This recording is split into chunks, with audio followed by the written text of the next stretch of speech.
నాగర్ కర్నూలు జిల్లా కేంద్రంలోని ప్రైవేట్ ఆసుపత్రిలో వైద్యం కోసం వచ్చిన వారి ఆగని మరణాలు చోద్యం చూస్తున్న జిల్లా వైద్య ఆరోగ్య శాఖ అధికారులు.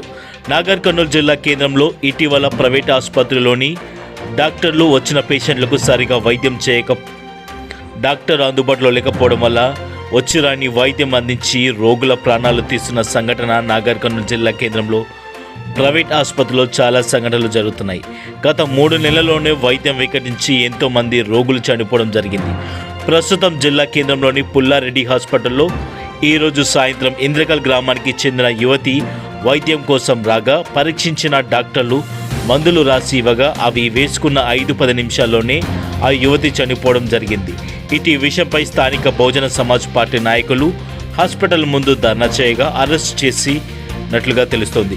రోగుల ప్రాణాలతో చెలగటమాడుతున్న ప్రైవేట్ ఆసుపత్రులపై జిల్లా వైద్య శాఖ అధికారులు చర్యలు తీసుకోకుండా చూసిచున్నట్లు వివరించడం పట్ల ప్రజలు విస్మయం వ్యక్తం చేస్తున్నారు.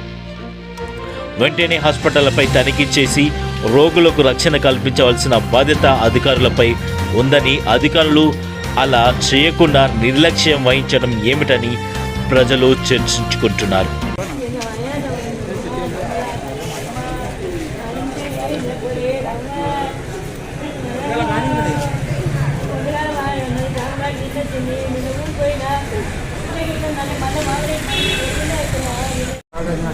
ఇంద్రకల్ మాది 1 గంటకు వచ్చినాం సార్ని పిల్లలు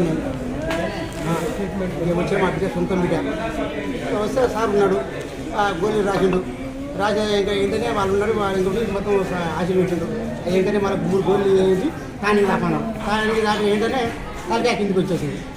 నేను అనుకున్నా మత్తు ఇట్లా వస్తాను, నేను అనుకున్నా మత్తు అది ఆటో ఎక్కి ఏంటనే కింద ఏం పేరు జ్యోతి ఏం పేరు అన్న పేరు ఏం పేరు చచ్చిపోయింది సార్. ఎప్పుడైనా వచ్చిరా ఫస్ట్ టైం వచ్చిన మాట వచ్చింది.